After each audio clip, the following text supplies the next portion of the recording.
The federal government has declared Friday, April the 7th and Monday, April the 10th as public holidays to mark this year's Easter celebration. This public holiday was declared by the Minister of Interior, Rauf Aregbesola, on Wednesday in Abuja. In a statement signed by the Permanent Secretary of the Ministry, Shuaib Begore, Aregbesola encouraged Christians to emulate the virtues of sacrifice, togetherness, forgiveness, kindness, love, peace, and patience, which were attributes and practices of Jesus Christ, as exemplified by his ministry on earth. He also called on Nigerians to use the occasion to pray for an end to the security challenges in some parts of the country, adding that security was everybody's business. Now, the federal government has secured the sum of $800 million from the World Bank as part of measures to scale up the National Social Investment Program in preparation for the removal of fuel subsidy in June.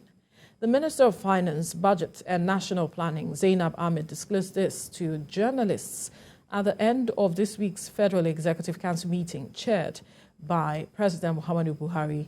TVC News State House correspondent Femi Akonde has details.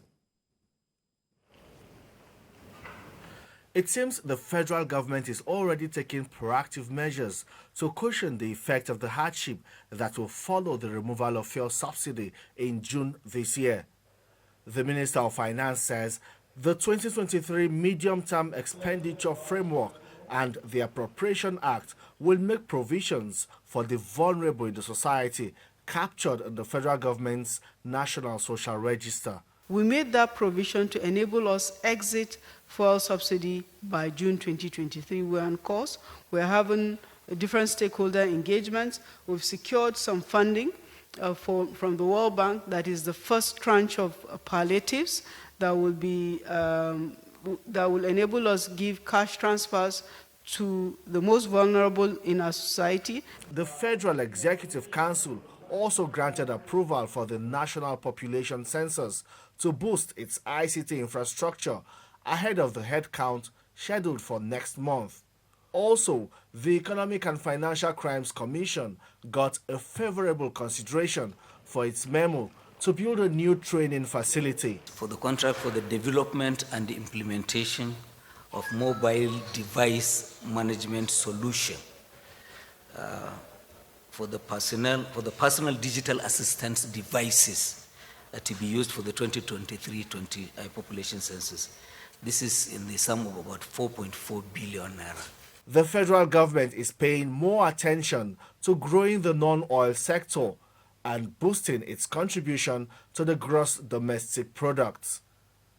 The council considered the need to send an executive bill to the National Assembly that will repeal the now obsolete Nigeria Mineral and Mining Law of 2007.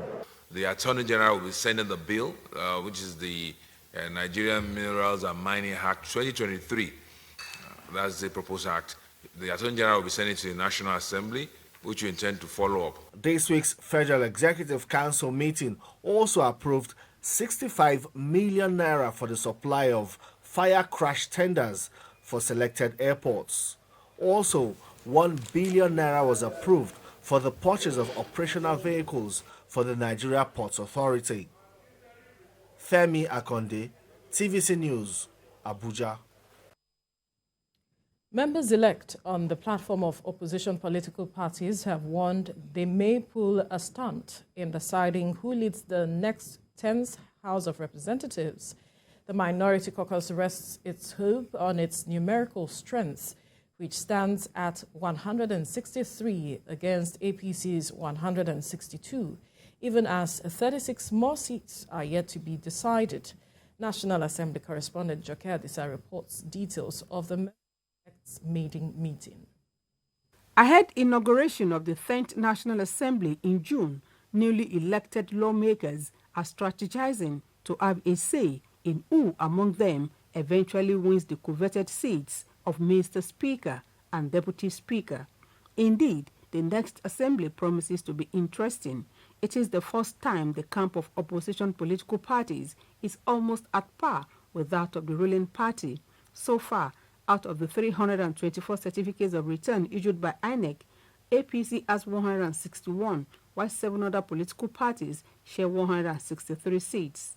PDP has 102 seats, Labour Party 34, NNPP 18, ABGA 4, ADC and SDP have 2 seats each, while YPP has 1 seat. 36 remaining seats are yet to be decided as INEC has fixed supplementary elections for 15 April. The maiden meeting of the members-elect of opposition political parties, the goal is to forge a common front, particularly using its formidable representation this time around. The members-elect promise to defend the nation's democracy in all they do. Bayelsa State-born Fred Agbedi is one of the ranking members of the parliament, and he is the convener of this meeting.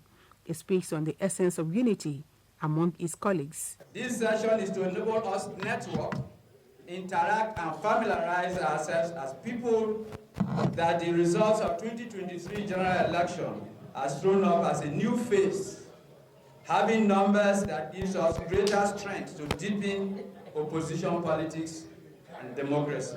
Others add their voices to the ongoing moves by interested members-elect eyeing the speakership seat. We shall, together, sharpen the executive policies as they may be rolling them out.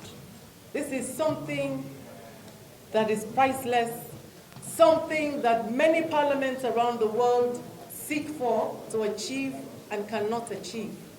For us to be able to put through our collective interests, for us to be able to protect our ideals as minority parties that fundamentally serves as a check to the ruling party, for us to be able to contribute to nation building, we must come together. The zeal with which we were able to win the heart of our constituents, I believe if we put all this together as the greater majority.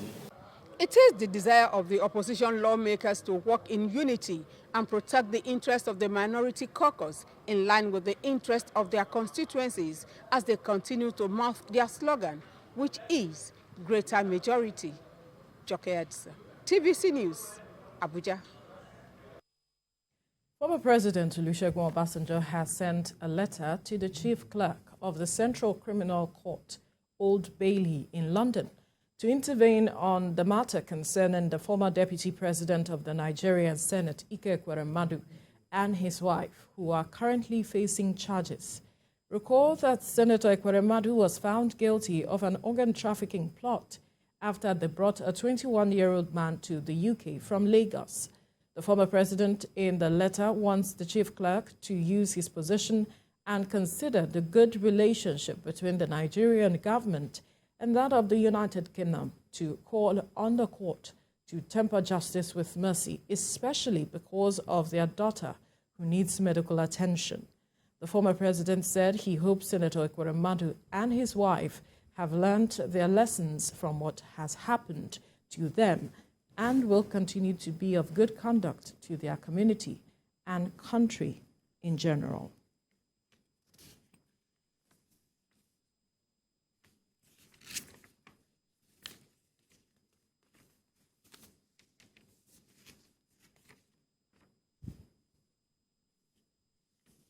And finally, on the news, stakeholders in the media industry have challenged journalists to put an end to fake news. At a training organized by a faith-based group in Lagos, different speakers tasked participants on fact-checking and unbiased reportage. Iniolu Akpopola has details. The media, as the fourth estate of the realm, is expected to act as a watchdog in a democratic setting. Through different forms of media, radio, television, print, and now the social media, have this issue of fake news to deal with. The media should be. This group of experts have warned media practitioners to be wary of breaking news without verifying it. I think that we need to do more. We can't wait for National Orientation Agency to do everything. So maybe in our own stations, we should put up content that educates people on how to use social media. When people post on social media for yourself, how you can ensure that you state when it's an opinion and you state when it's a fact. I don't want to be the first to break the news. If this news that you have is not confirmed, do not break it. Do not say it. How many of us can really be that responsible? We need to stop seeing ourselves as competitors. We are collaborators. We're in a business environment. We need to collaborate a lot more than we're doing. A representative from the National Broadcasting Commission preferred that media houses should be able to self-regulate the dissemination of information. We've jettisoned the issue of objectivity, fairness and balance in our reportage. And this is something that we need to go back to. That is why I call for training and retraining of the workforce in the media. There is need for self-regulation in the media industry. Regulate yourselves. Don't wait for NBC to sanction you. One, as a media organization, even if your organization is not training you, you look out for training. Now, there are so many academies you could pay for training. There are resources online you could go and get. So you know how to package stories and put them properly. Sometimes it's not that we are really putting out wrong stories. That's not the issue. It's not that we are telling lies. That's not the issue. The issue is, how are we putting this story together? Do we have the technical skills to help us put it in a way that it's not going to cause problems for us and the country? With a large number of people depending on these media platforms for accurate information, the media is reminded of holding themselves up to the highest standards of professionalism. Inioluwa Pokola, TVC News, Lagos.